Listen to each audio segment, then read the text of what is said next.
Hey everyone, how's it going? Welcome to the live sales email review. My name is Mike Pici, and we have an awesome event in store for you today.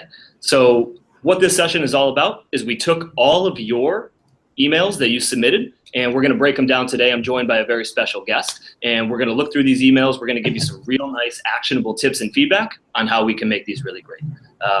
So again, my name is Mike Pici. I'm Director of Sales for our Sales Acceleration Tools here at HubSpot, and I'm joined by Jim Keenan. How you doing, Keenan? I'm doing great, my man. I am doing great. Thanks for having me. This is going to be off the hook. So I wouldn't be doing my job unless I gave Keenan an intro, this one's serious. Keenan's the real deal. So Keenan's CEO of A Sales Guy Consulting, and he's internationally known speaker as well. So Keenan's a lifelong student of sales. He's been approaching, sales methodology and teaching sales methodology to teams just for over 20 years now. The guy's a beast. What else can I say? So to quote a couple places that Keenan's been, he's been in the Harvard Business Review. He's been in Forbes. He's been in Entrepreneur Magazine, and he's been in Inc. The blog constantly named as one of the top sales blogs on the internet. Keenan, what am I missing, man? Nothing, baby, nothing. That was great. That was awesome. Thank you. I appreciate it. Now, I know one thing I missed, which is this is something that fascinated me before the call, because I've been a student of emails, and I've been writing sales emails for years, and you're the first person I've ever heard that's actually got a really legit scoring system on the way you actually look at these sales emails, and you break it down from a very quantitative perspective. Talk to us about that. Talk to us about your methodology. Yeah, look, we all rely so heavily on emails, and I get them all the time, and it drives me insane, the ones I get. Hey, Keenan, can I get 50 minutes of your time? I got something that's going to do something for you. And my team sends them out. Look, we've got a recruiting practice, a consulting practice. Can you not hear me?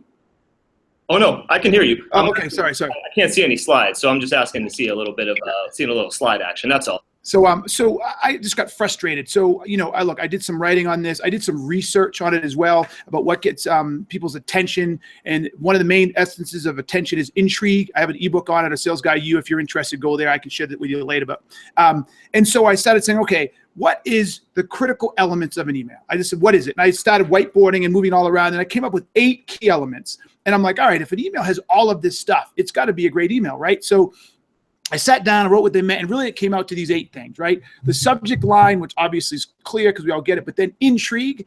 Does the email provide intrigue? I can talk about what that means later.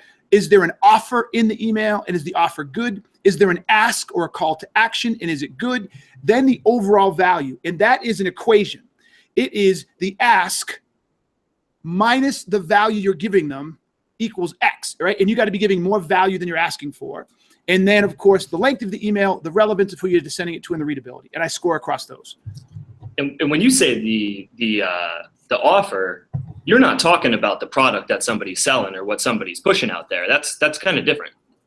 Yes. What I'm talking about is when we send emails, 90% of the time we're asking the client or the prospect to take an action, right? So you better damn well give them something for that action. So if you're asking for 15 minutes of their time, what do I get for that 15 minutes of time? That's the offer. Beautiful. So I think without further ado, I want to jump right in. I want to start talking about some emails. Let's do it. Let's have some fun with this. All right. So here's the first one that we've got. When I look at this email, the first thing that jumps out to me, which is actually stunningly different than the majority of emails that I look at, is it actually looks like the person who wrote this did some actually pretty good research. When I'm reading this first line here, I was just looking at the drawings. I noticed that there's some large basins in the washrooms. This is again with a really solid amount of context. You consider that intrigue? Uh-oh. Can you hear me? We can hear you. Oh, my God. All right, I'm getting a echo. That's okay. Something changed all of a sudden. So, look, I thought this was a good job, too. I thought let me phrase it. It's not a good email. Okay, let's just be clear. I scored it a 3.75 on my system. And this is out of 10, by the way. What it's missing right out of the bat is intrigue, right? There's nothing intriguing. And this is the one thing almost every email missed, my man, is intrigue is the idea that as I'm reading it, I want to know something. I'm intrigued by this. And there's a science behind intrigue. And because this isn't a very long thing, I won't go too far into it. But the science basically means there's a gap between what you know and what you're reading or what you understand. So as salespeople, it's incumbent upon us to create intrigue. And so if there's three ways to do it. It's through a knowledge gap. I know something you don't know. Surprise you. So, whoa, I didn't see that coming. Or mystery. I have to create a mystery of a story that brings you along, that you want to solve the mystery. So here, there's nothing intriguing about this. There's nothing that makes the reader say, oh my God, I need to learn this. Or I didn't know this. Or I want more. I need, right? Nothing there. So that's the first thing that I didn't like about it. Secondly, look, there's no ask.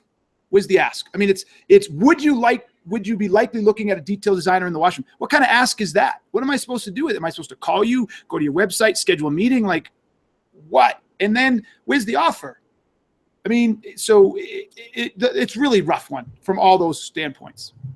Yeah, I think, when I think about it, I think there's I'm with you. Research and intrigue are not a one for one. I think it's a positive thing that we put some time in on this email and we took a look at it and we understood, something key about what this person was working on previous to writing the email. But I agree with you. The research in itself is not intrigue. There's nothing that's specifically interesting about it. If I was going to turn it into intrigue, I think there's an opportunity to do that kind of on that second paragraph where we're talking apart from the high-end fittings. We're so focused there on what it is that we actually have.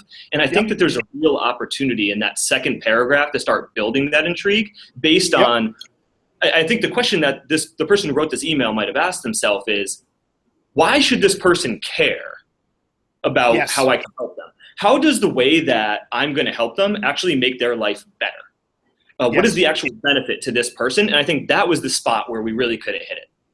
Yes, absolutely. I mean, look, what I liked about this person is he understood, or she understood, the space. There's a lot of knowledge here, but they really didn't use the knowledge to their advantage. They didn't say things like, one of my favorite things are called provoking questions, like, are you aware? Saying that to a customer. Did you know? Do you understand? Have you explored, right? And when you do that, you leave the customer up to answer that question. If they haven't, they start wondering, what have I missed? What don't I know? Right, where they said apart from high-end fittings and sensor taps, they might have been able to turn that into some sort of question or some sort of knowledge gap where the person reading this is, whoa, what do you mean? I didn't know this. I'm unaware. Please explain it to me. I want more information. Totally. And I'm 100% with you too. I mean, this ask, I'm with you. It doesn't even really make sense. I can't tell. I mean, would you be interested in looking at the detailed design? I think what this person's trying to do is they're trying to, it seems to me like if I was using our terminology on this, I would say they're trying to align their ask with the stage of the buy process that this person's in. So it's pretty clear that, the person reaching out, this is definitely an outbound email. This wasn't following up on any type of inbound interest. It looks like the person who sent this is very likely anticipating that this is somebody who's in an awareness stage of a buyer journey here. I guess in that context, what do you normally recommend to folks as a good ask for something like this? Do you think a meeting would have been a little bit too aggressive? Do you think there was a more higher up that buyer journey type of ask that we could have put in here that would have resonated well on this one? So, I don't know the space, so this is going to be scary because I'm going to go out on a limb. But what it sounds like when he says, would you like to look at the details of design in the washroom? I'm assuming that this person was looking at this B5 Ruskin Square. So I'm not exactly sure what this is, but it sounds like it's a real place, right? And so he should have not said, would you likely be looking at the detailed design? Would you likely to be looking? He should say, I have a detailed design I'd like to show you that could accomplish certain things, right? And so again, back to that gap in knowledge, that's the ask. Here's the ask. You spend 15 minutes with me or a half hour with me to look at this detailed design that I created. The value to you is I'm going to show you some ways to improve what you have now that you can benefit from. It could be in cost of savings. It could be in functional design. It could be in total cost of ownership. I don't freaking know, but that's what it is. I'm going to give you if you'll give me. And boom, and that's the offer right there. It's not, the offer is not the slab basins. It's not the product that they have. The offer is the value that they get from taking that meeting and this person needs to come crisp that they've done the work, they can add that value, and that offer is real. Yes. 100%. Let's fair move on to the next one. Yep. Good stuff. Cool. Okay. I look at this for 2 seconds. I'm concerned about, and in your formula, the way I would say here is readability. That's the first thing that's jumping out to me on this one. I mean, I feel like anytime you have a bulleted list, that's where my eyes go immediately. And right when I read this, I see most of the companies we work with I say sales email. I'm a little bit out on this one just from a readability perspective. Mm-hmm. You know, I am too, and I'm killing myself. I'm trying to find my assessment of it. So give me a second. But I remember reading this and I thought to myself, okay, where are they trying to go? Right. So I don't think the readability was that bad because it's not that long, but I didn't understand where they were trying to take me. Right. So a lot of times we confuse readability with objective. And that's why I inserted, rather than saying objective of email, I inserted in my methodology, offer, the ask, and then the overall value.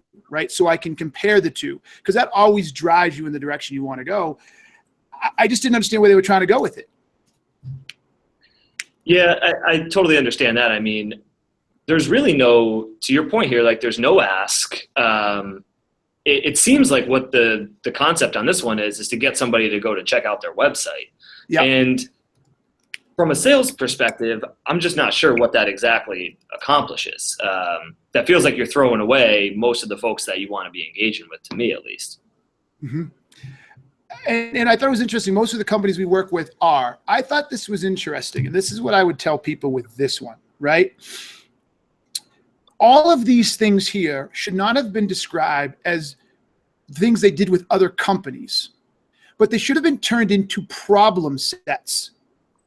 Mm-hmm. Right? So then this is if you're dealing with these problems, or better yet, we have learned that companies are not claiming all the rebates to them. Right? Imagine putting that in a question. Here, let's talk about intrigue. Let's how we can accomplish this here. Turn this into intrigue right away. Are you getting all of the rebates due to you based on your vendor contracts? I don't know. That's a good question, right? Or you could even phrase it, would you like to know if you are? Let's even take it a step further. Don't ask me to do the work. Take it a step further and I'll do the work for you. Would you like to know?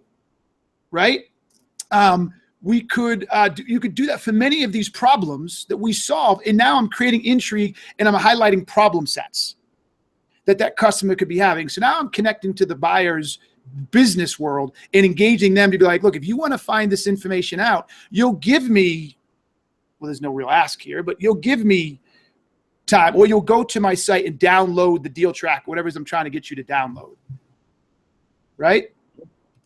I mean, a nice one there too. I mean, from that perspective, you're offering a tremendous amount of value in the ability to show the answers to these questions. I think a fair ask there is to get on a call and go through the assessment that I've already prepared.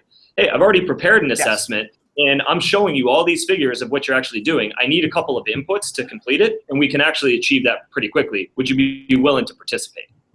Yes, and what that is that's actually a fantastic. What I try to do in my scorecard is to say, okay, what's the ask here? And let's just assume they had a good ask and they said, I'd like a half hour of your time to go through our assessment, right? So what's the value? What are you going to get out of that? I'm going to tell you right now if you're leaving any money on the table. I'm going to tell you if you're in a weekend negotiating position and what that means to you in a cost perspective, so that you can say, if nothing else, after that 30-minute phone call, that information was worth it just for the phone call. Right? And so the overall value I would do in that situation would I'd score that high, an 8 or a 9, because what you're asking for and what you're giving have a huge gap, right? A lot of times salespeople doing the inverse. They ask for something, give very little. So not only is there no gap, it's the inverse. There's nothing there. Why would I waste my time? I don't get anything. So yeah. Missed opportunity on this one. Yeah, this one has missed opportunities all over it. I think the best thing that we discussed on this one, though, I think the biggest takeaway on an email like this was really, I loved what you said about turning the things that you typically do for a customer into a customer's typical pains that your solution solves and the reasons why the people who are paying you money now have in the past, and then framing it through the lens of, hey, do you have these problems as well? Yeah. If so, I'm here for you to help. I think that was the key takeaway on this one. I think you had it 2 seconds in. Cool. Let's move on to the next one that we've got here. All right. Hi, Travis. So I'm looking at this one here, and I read this one a little bit before the session, and I was looking over it. The part that this one, again, it feels a little bit reminiscent that we're saying it, but this feels like the last one. I'm just not understanding the real offer on here. I don't feel like the equation's working in the sense of the offer that we get. This, are you available Monday 3 p.m. for a 30 to 45 minute Skype presentation in the demo? I think in your words, that feels expensive. I mean, that feels like an expensive way to use my time, and I don't understand the return on investment that I could potentially get. Amen on that. You nailed it right there. And I think this is the big takeaway that I want anybody listening to right now to take away.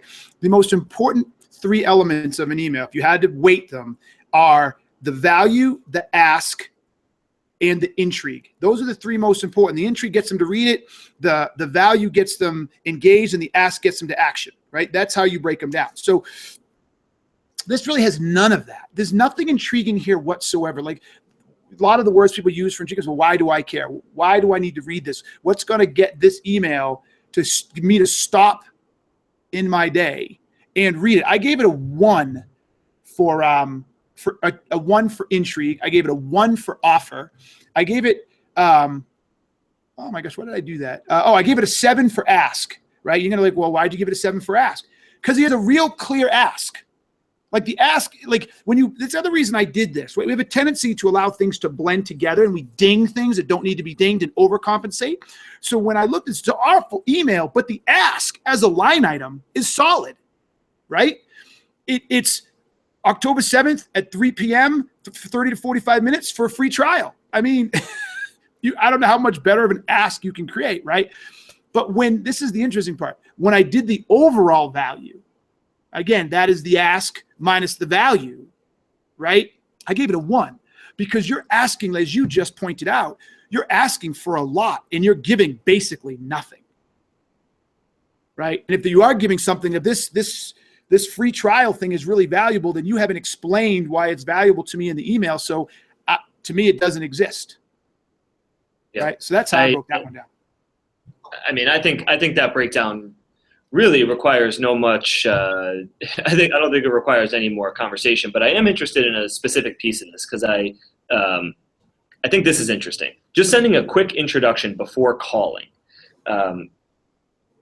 I hear people actually talk about this sometimes, and it's one that I'm eager for your perspective on. So oftentimes when I'm helping folks craft, a series of emails. So not just saying, I'm going to send you this one specific email that we're going to look at in isolation, but rather I'm going to make 6 attempts against a particular lead, or, I'm going to try 6 times to get in touch with this person. Should I reference my other communications in that same thread? So on my 3rd email, for instance, do I mention the fact that I've reached out before with no reply? My feeling on that has always been no. My feeling has been you have 6 chances to create the intrigue that you're talking about. You have 6 chances to create the perfect experience, which actually gets somebody intrigued, presents the right value, and does a good ask. But I'm eager to hear your perspective on that and what you've seen working with some of your clients. So the answer is, it depends. And this is how it depends. I agree with you that you have 6 chances. I like that, or 8 or 9 or 3, whatever you choose to use. However, if the information warrants being built on, then you should reference it. So as an example, I say I'm sending you a series of tools, right? So here's a good example. I might send somebody, a sales guy, our email ebook that talks about how to write perfect emails, talks about the intrigue element that I was telling you about, all the science behind it, right? I may send an email that follows on that and says, hey, Mike, per the ebook I just sent you, here is the scorecard that will complement that. Mm-hmm. Okay. So I'm not referencing, hey, I've called you 2 times. What I'm saying is I've got more on what I've given you and they're related. So in that scenario, I think that's great. And I actually like it when people can build emails that do that. So you're subtly, or maybe passively aggressively, I don't know how you decide to look at it, you're subtly saying, hey, I am working with you to take you somewhere. But to say it for you, to say it says, well, this is my 3rd email, I'm trying again. No, that's too self-serving. So the answer is no there, but if it's to the customer's advantage, then the answer is yes, absolutely. Yeah, and I think to your point, I completely agree. I think when you talk about building intrigue and you talk about building questions, you can do a lot of that through multiple emails as well by leaving out some information, actually. I think we, as salespeople, are so eager to put all the information in. And I think one of the really interesting concepts that you're bringing to the table right now is that sometimes you may benefit by actually leaving some key information out and following up with it later. And that actually builds a lot of interest in what you're doing. Yes, if you have good information and you leave it out, or you know more than they do, they want it, right? And so they're like, okay, what am I missing? I'll click, I'll play. Okay, I'll play, right? 100%. Good stuff. All right, next email. So this one looks like we got a template here with the little token, the name token on this one. So what do you see on this one, Keenan, when you're looking through it? I've been getting started on yours. How do you take a look at this from the jump? Well, look, just to let all the suspense out for everybody, in almost every one of these emails that was submitted, I had a chance to go through them all, and none of them did well in the offer ask category, but specifically the overall ask. Some did well in the ask, some did well in the value, but none. Let me say none did in the overall, and those are more intrigue. So I have to move away from that, or will just be redundant. So in this case, the one thing I liked about this that got the highest score was an 8. So this email got a 4.13 in our grading system. And as an FYI, because there's no subject and because there's no relevance, I don't know who they wrote it to, so I can't judge the relevance. I gave them 5s. Everybody got 5s on those in the middle.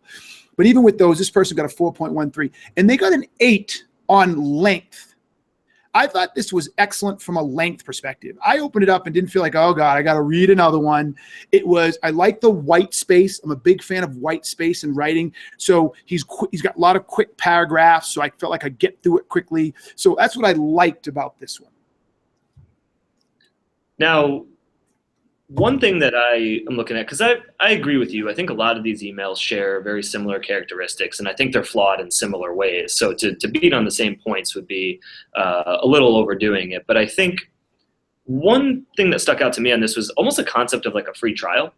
And it got me interested because I work in the software business, and I know you have a lot of clients in the software space. And in software, a free trial is very common. But free trials are also very common in a lot of other industries as well. And this one specifically, it seems like we really want to lead here with shipping samples. We want to lead with a free trial of the product that we have. In your experience, what are some of the best practices around free trials and using that to build interest in the actual prospecting cadence? I love touch and feel. I love demos. As a matter of fact, I'm speaking about demos at your conference in 2 weeks or 10 days or whatever it is, right? 2 weeks. I love them, but I don't like them blind.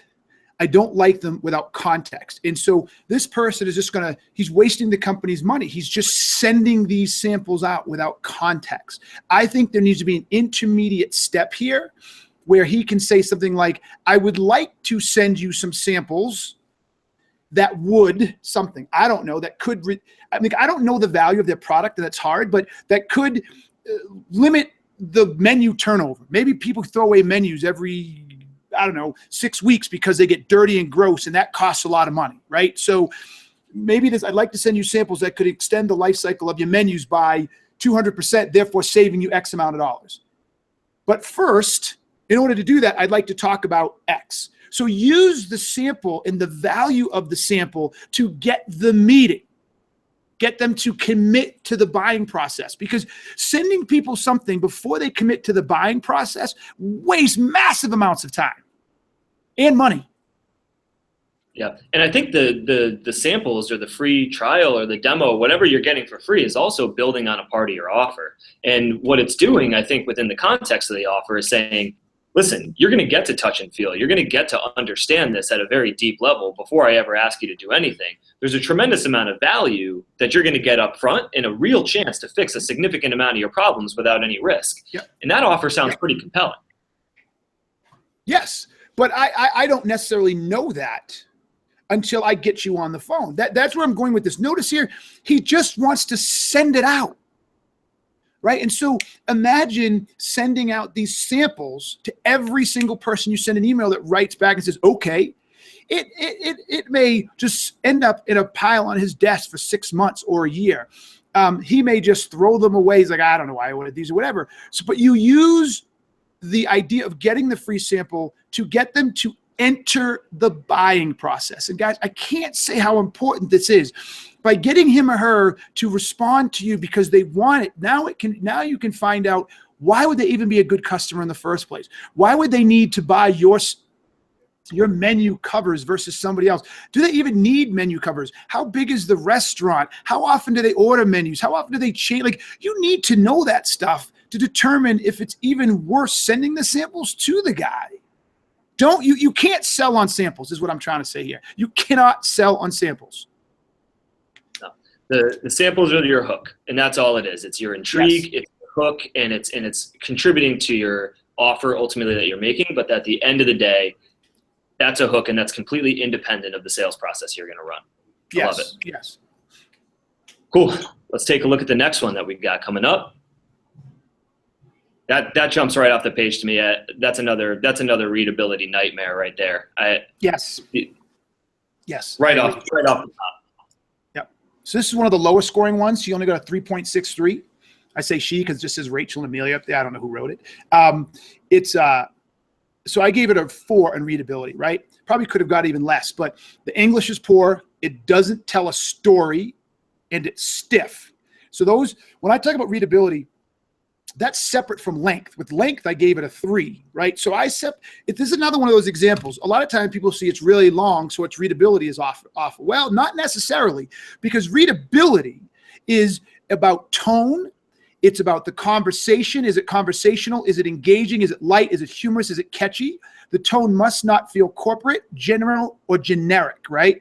Rating on readability is in connectability. Not about length. Length is separate. I can write a very engaging, connecting, fun, well-structured, grammatically correct email that's way too long, right? I can write a really short email that just has a crappy tone, so I separate those two out. So readability was a 4 here, not because it's too long. Length was a 3. So the two together, length and readability, it just sucks all the way around. Yeah. This does actually, for the amount of, it makes complete sense to me. I think for the amount of time that's clear that this person actually spent doing the research on this. Uh-oh. Can you hear us now? Everybody else can, but I can't hear you anymore. You there, Keenan? I assume you can hear me. We can. No. With us? All right. Well, we can keep. If everybody else can hear, we can keep going, and I'll do my best to read lips. Or. Cool. So I think on this one, what I'm thinking about is there's a tremendous amount of research that's been done on this email. I mean, when you look at the amount of time that this person spent digging in and actually looking through this person's website to understand what opportunities actually they had to get this better conversion rate, that was a lot of work, and that was a lot of personalization. And there's a solid amount of intrigue that I think you were able to build there. But to Keenan's initial point, I feel like this one doesn't actually ever speak to the pain that this person has. It doesn't actually speak to the benefit that they could achieve from actually implementing some of these suggestions. And none of these suggestions are tied back to an actual compelling reason why this person would engage. Keenan, you getting any of this? All right, so I think I got some of that. So I'm not going to try to respond to it because I got it wrong. But from what I could tell, it sounds like good. And this is awful. I feel bad, everybody listening. I hope everybody else can hear. But that sucks that I can't hear you. So I'll just riff one more, and then I'll try to follow your lead on the next one. So I also took some notes on this one, and it was the offer. right? And I gave it a 3. And the reason I gave it a 3, it had excellent potential. Like there was so much potential here for a really good offer. But she completely squandered it, or he could have talked about increased website performance in terms of hard dollars and things like that, and they didn't do it. Like he listed all this stuff, right, that this person didn't have, right? No predictive search capabilities, no one-page checkout, no guest checkout. So think about this. With all of this information, he should have been able to say, I'd like to offer you some insight in how I can do this for you, right? Increase the performance of your page by X. Do this by Y, right? Address page speed. And so the person's like, oh, I want this stuff. And here's the cool part too. From an intrigue perspective, he or she squandered it, because if most people don't understand, if someone has a site that looks like this, you can pretty much assume they're not experts in e-commerce, right? They're not experts in SEO. So you can say things like, did you know that not having one-page checkout reduces your conversions by 72%? So if your average, and you could go and look what they have and say, and your average price on your website for an item is $55. So so that's costing you X, right? So you can actually like use that for intrigue. We have calculated how much you're losing for not having a one-page checkout. We'd love to share that with you. Whoa, you know that? I want to talk to you. Oh, like this one was squandered because they had so much data and they just threw it up all over the client or over the reader and didn't use it to their advantage to drive intrigue, provide amazing offer with a very small ask. 100%. And I think, to your point on the ask, after that much research and after that much context provided, I think what we're asking is to actually provide a frame forward. We're asking to actually be able to get on the phone with this person and talk to them about how they can actually implement some of these suggestions and how they can get the benefits from implementing some of these suggestions. The ask here isn't even really an ask, to your point exactly, Keenan. I'm with you 100% on that one. So why don't we move to the next email?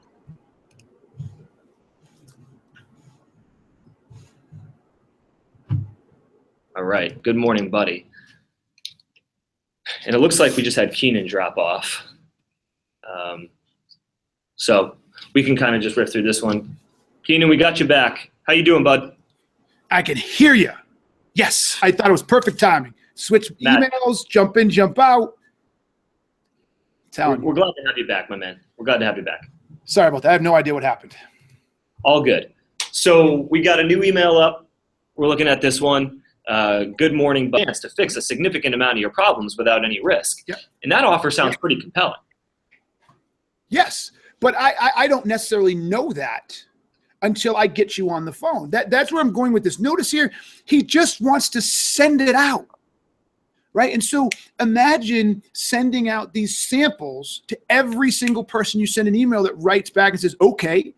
It may just end up in a pile on his desk for 6 months or a year.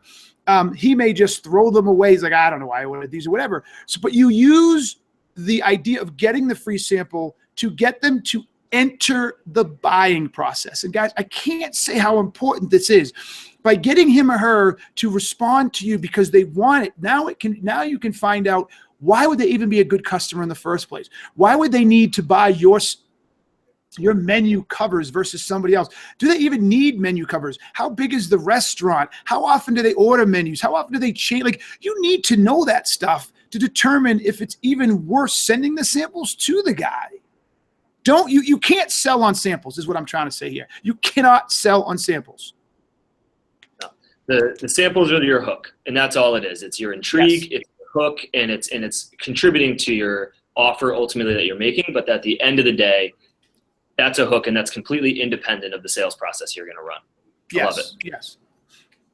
Cool. Let's take a look at the next one that we've got coming up. That jumps right off the page to me. That's another readability nightmare right there. Yes. Right off the top. Yep. So this is one of the lowest scoring ones. She only got a 3.63. I say she because it just says Rachel and Amelia up there. I don't know who wrote it. So I gave it a 4 on readability, right? Probably could have got even less, but the English is poor. It doesn't tell a story, and it's stiff. So those, when I talk about readability, that's separate from length. With length, I gave it a 3, right? So this is another one of those examples. A lot of times people see it's really long, so its readability is off. Well, not necessarily, because readability is about tone. It's about the conversation. Is it conversational? Is it engaging? Is it light? Is it humorous? Is it catchy? The tone must not feel corporate, general, or generic, right? Rating on readability is in connectability, not about length. Length is separate. I can write a very engaging, connecting, fun, well-structured, grammatically correct email that's way too long, right? I can write a really short email that just has a crappy tone, so I separate those two out. So readability was a 4 here, not because it's too long. Length was a 3. So the two together, length and readability, just sucks all the way around.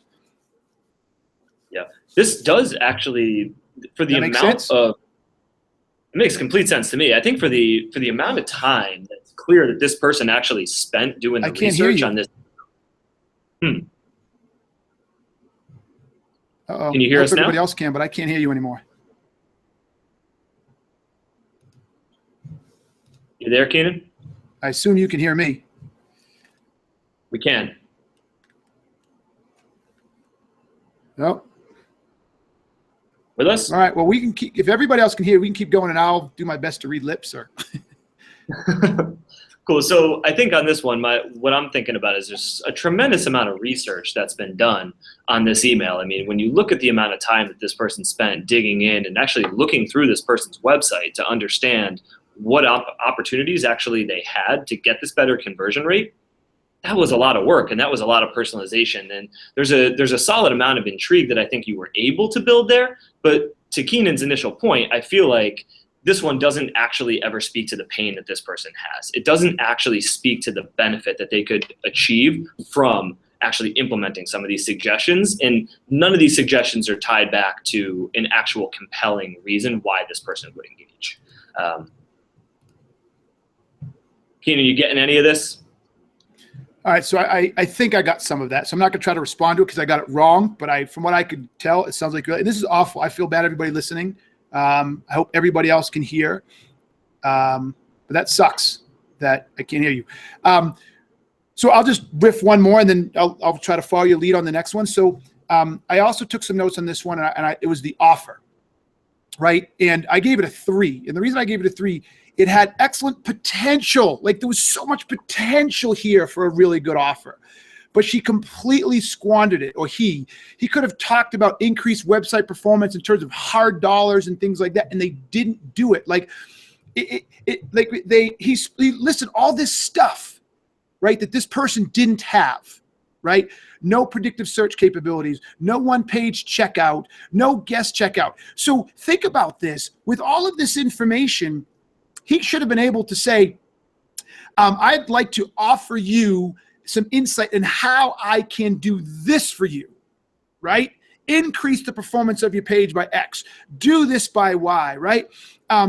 Address page speed. And so the person's like, oh, I want this stuff. And here's the cool part too. From an intrigue perspective, he or she squandered it, because if most people don't understand, if someone has a site that looks like this, you can pretty much assume they're not experts in e-commerce, right? They're not experts in SEO. So you can say things like, did you know that not having one-page checkout reduces your conversions by 72%? So if your average, and you could go and look what they have and say, and your average price on your website for an item is $55. So so that's costing you X, right? So you can actually like use that for intrigue. We have calculated how much you're losing for not having a one-page checkout. We'd love to share that with you. Whoa, you know that? I want to talk to you. Oh, like this one was squandered because they had so much data and they just threw it up all over the client or over the reader and didn't use it to their advantage to drive intrigue, provide amazing offer with a very small ask. 100%. And I think, to your point on the ask, after that much research and after that much context provided, I think what we're asking is to actually provide a frame forward. We're asking to actually be able to get on the phone with this person and talk to them about how they can actually implement some of these suggestions and how they can get the benefits from implementing some of these suggestions. The ask here isn't even really an ask, to your point exactly, Keenan. I'm with you 100% on that one. So why don't we move to the next email?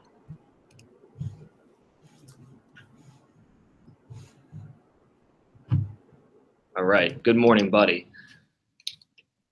And it looks like we just had Keenan drop off. So we can kind of just riff through this one. Keenan, we got you back. How you doing, bud? I can hear you. Yes, I thought it was perfect timing. Switch emails, jump in, jump out. We're glad to have you back, my man. We're glad to have you back. Sorry about that. I have no idea what happened. All good. So we got a new email up. We're looking at this one. Good morning, buddy. And what are you thinking on this one? How did you think through the score? Okay. So, and you could hear me through all that other stuff, even though I couldn't hear you, correct? We got you. You and I had remarkably similar feedback on the last one. We were singing the same tune per usual. All right. Well, I apologize to listeners for being redundant. Sorry. All right. I scored this one a 4.75. What I gave this person was a 7 on the offer, right? If I'm on the right one. Yes, buddy.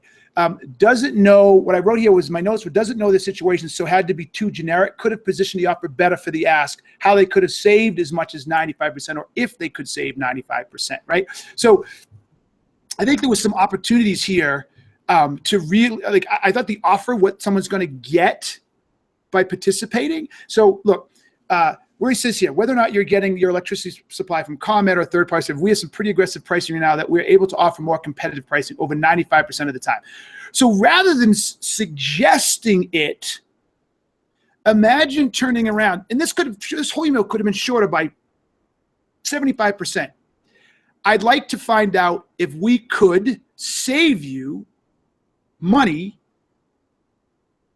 as we have been able to save X amount for 95% of our clients. And then how to use the rest of this to talk about why they can do that. And then the ask is 15, 20 minutes to evaluate if we could do that. Right? I mean, anybody who has a chance to save money in something like a commodity would be foolish not to at least give the 15 minutes to see if this works. I'm 100% with you, and I think from the scorecard perspective, I couldn't agree more. A knick-knack on this one that I was kind of interested in and would be eager on your perspective for is, like, I was given your name as someone who could help me or at least point me in the right direction. That feels kind of weird, and I think that warrants like a quick deep dive on that one, because if I was actually recommended to you by somebody that we both mutually knew, you would say the person's name. Yeah. Yeah, I'm going to say the person's name because you're going to at least say, all right, well, that's my buddy. I'm going to give this guy the time of day. This particular case, it just feels distruthful. Or else we would have gotten an introduction or we would have used the name. And I feel like even if this email accomplished its ultimate goal of bringing interest and getting this person on the phone to talk about our product, what if he asks, who put us in touch? Yeah, I mean, I absolutely agree. If he asks you that and you can't say who, you're done, right? I mean, you look like a liar. It's inauthentic.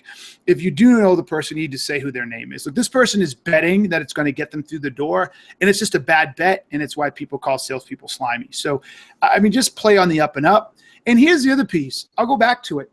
He's using this in hopes to get a response. As I shared with you and Riaz, you don't need that. If he had enough information here to make this email so intriguing and so compelling that he didn't need that, right? He didn't need that. I get it when people have something they don't have something very compelling. I get but he had it. He had all the makings, right? It's like a really good-looking guy at the bar and he uses a cheesy line. Dude, you're a good-looking guy. You just ruined it by having a cheesy line, dude. You just crushed yourself. Why would you do that? You had it. And you did something really stupid, like, what's your sign? Well, put that one out. Well done, brother. Same thing here. This email had everything it needed, dog. And he just screwed it up. Now, what I didn't like about this is the ask. And there were too many. Like, what do you want me to do again? So, okay, you say you want me to let you know when you have time to discuss, or reply to the email, or was another one here. Any feedback? Yes. I mean, I was like, okay. And then he said something up here. It would be greatly appreciated. I'd simply like to compare our current rates. So he asked for something up top. He had like 4 different asks. I'm like, where am I supposed to go with all of this? Yeah, it's like it's kind of like when you land on a website and you get 17 different pop-up forms that all pop up at you at one time, and you're just like, well, this is just too much. I got to get out of here. It feels kind of the same way. It feels desperate, and it feels I like the idea actually of not having all my questions be, do you have 15 minutes on this date, or can we jump on a quick call to discuss X? I like the idea of asking a good question in an email and actually trying to elicit a response to get the conversation started. But if that's gonna be your play, I feel like you got to go with one strong question. I feel like you can't be asking multiple questions if that's the way you're gonna take the approach. No, you got to know exactly what you're trying to accomplish. Like, you didn't send the email out to close the deal. You're trying to move the sale, and usually it's in the prospecting stage. So be very, very clear about what action will most benefit the movement of the sale. Let me say that again, everybody. Every email, you have to understand what you want that email to accomplish.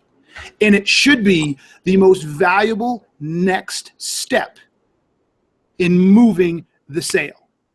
That's the objective.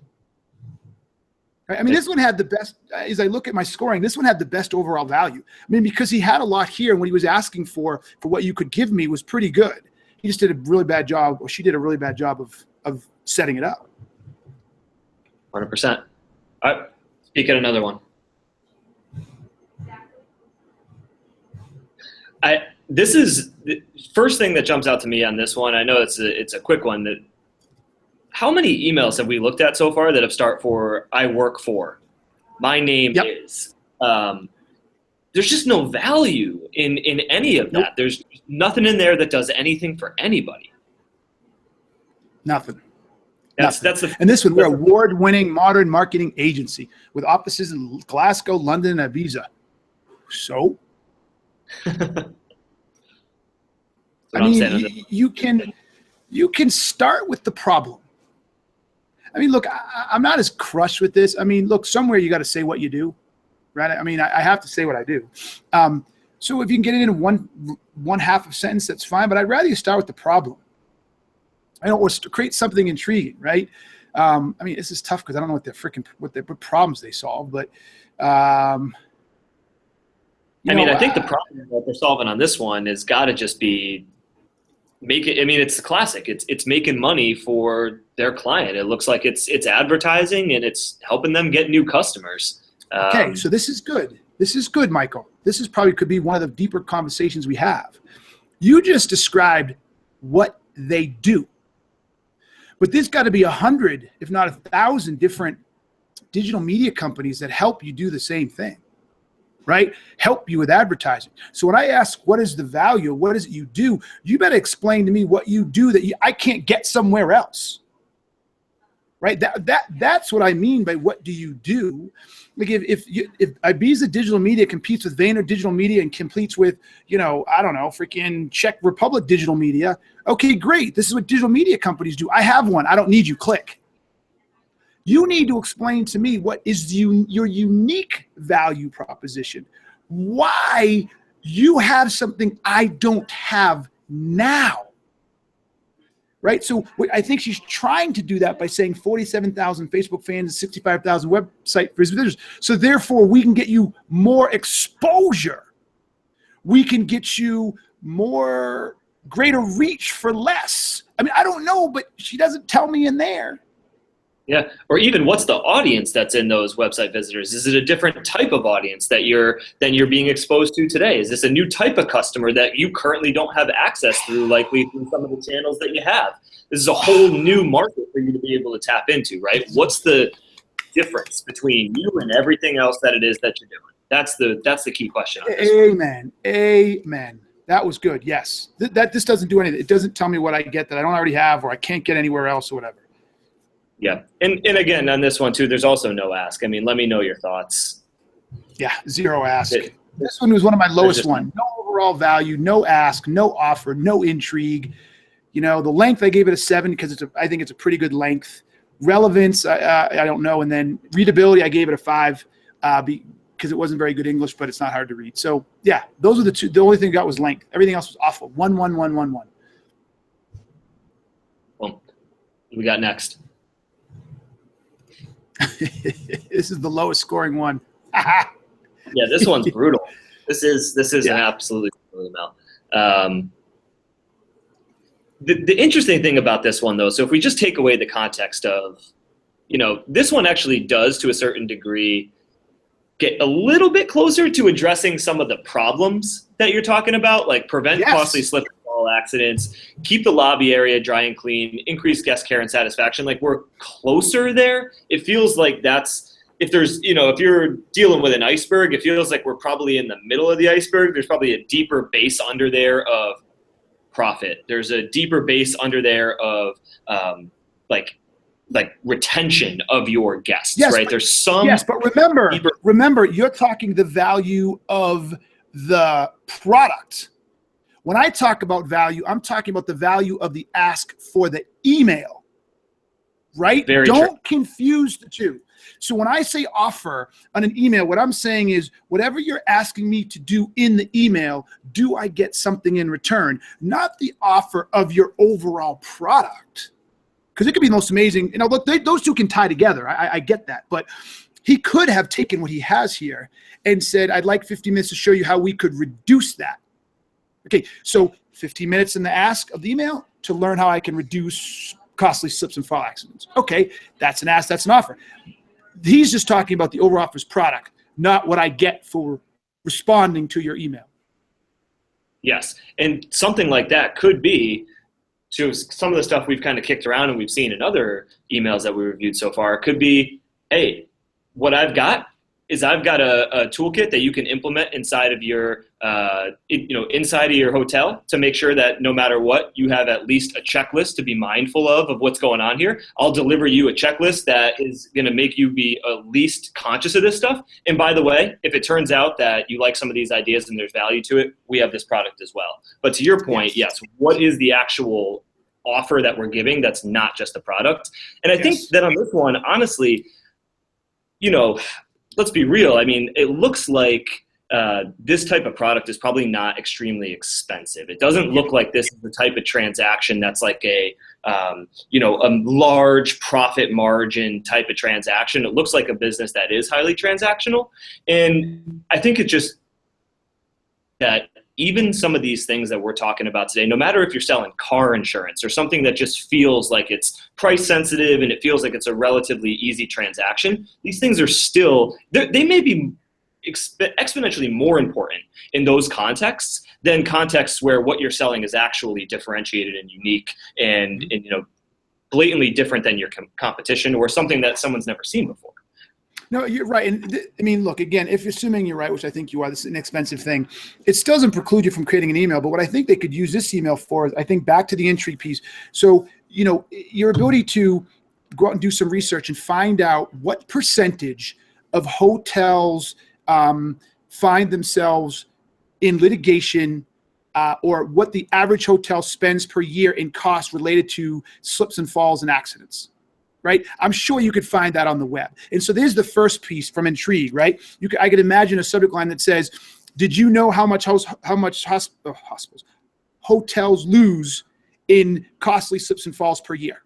Just leave that at the subject line, right? Then they come in and say, are you aware that 22, blah, blah, blah, whatever. And then use that intrigue to drive them to a landing page where they could download more information about the impact of costs and falls or these other types of things, which now you capture their name, right? Which now then you can send a follow-on that asks them to go buy it or here's a link or whatever. So I like this, but you can still use all the same things, intrigue, value, ask, to get them to buy the whole thing online.